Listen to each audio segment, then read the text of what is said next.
तो दो तीन चीजें हमें ध्यान में होनी चाहिए। कौन कौन सी?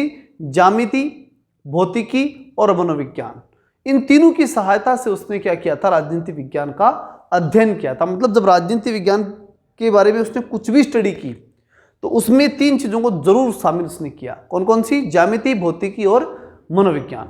इन तीनों को शामिल करके ही राजनीति विज्ञान का उसने अध्ययन किया। तो यहां तक जो दो बातें हमने सीखी वो ये कि शक्ति ज्यादा इंपॉर्टेंट है, और नंबर दो कि ये तीन चीजें जो है उनको काम में लेते हुए उसने राजनीति विज्ञान जो है उसका अध्ययन करना शुरू किया।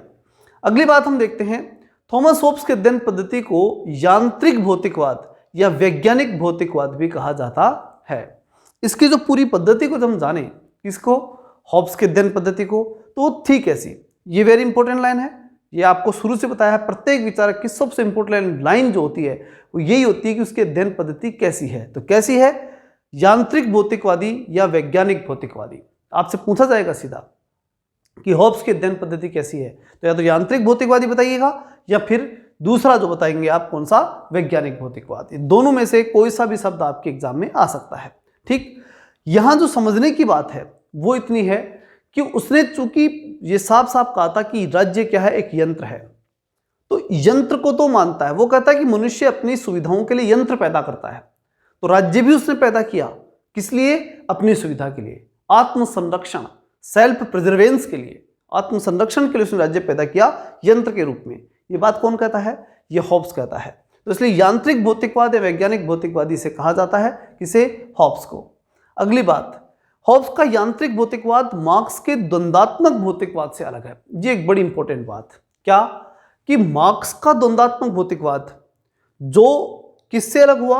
हॉब्स वाले भौतिकवाद से। क्यों? क्योंकि हॉब्स का भौतिकवाद जो है ना, उसका तो हमने क्या नाम दिया है? यंत्र वाला भौतिकवाद। और उसने द्वंद्व वाले भौतिकवाद की बात की थी, किसने? मार्क्स ने। क्या अंतर है?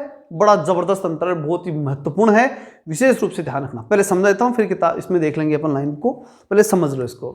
देखो, यांत्रिक भौतिकवाद या हॉब्स वाले भौतिकवाद की जब हम बात करते हैं ना, तो इतना समझिए, जैसे हमने कल ही पढ़ा था, यानी पिछली वीडियो में हमने जाना था क्या कि मनुष्य, हॉब्स के अकॉर्डिंग मनुष्य की आत्मा के या मनुष्य के हृदय के, या ये कह सकता हूं कि मनुष्य के मन के कण जो है ना, वो उन चीजों की तरफ आगे बढ़ते हैं जो उसे अच्छे लगते हैं, और जो चीजें उसे अच्छी नहीं लगती ना मन को, उन चीजों से वो अलग चलता है।